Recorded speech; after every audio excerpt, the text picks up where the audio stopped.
Non cooperation movement रुकने के बाद एक बड़ी कन्फ्यूज़न थी।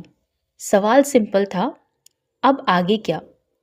Welcome to the day 18 of the series before independence. सब गांधी जी के डिसीजन से खुश नहीं थे, खासकर वो लोग जो चाहते थे कि ब्रिटिशर्स को उन्हीं के सिस्टम के अंदर चैलेंज करना।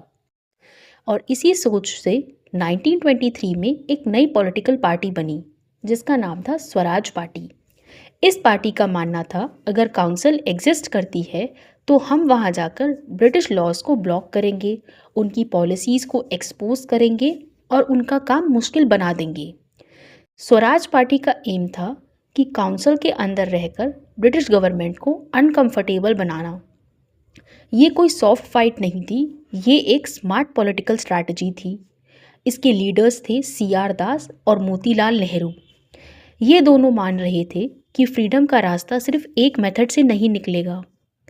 इसी वक्त एक और चीज़ भी क्लियर हो रही थी, फ्रीडम मूवमेंट अब सिंगल लाइन में नहीं चल रहा था। कोई सिस्टम के अंदर फाइट कर रहा था तो कोई सिस्टम के बाहर, और यहीं से मूवमेंट और कॉम्प्लेक्स और ज़्यादा इंटेंस होने लगा। पर एक और ग्रुप भी था जो काउंसिल और डिबेट से अब थक चुका था।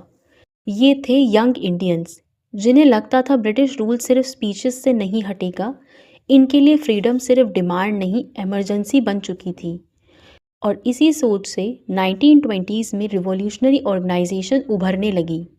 पंजाब, बंगाल और नॉर्थ इंडिया में यूथ ग्रुप्स क्वाइटली ऑर्गेनाइज हो रहे थे।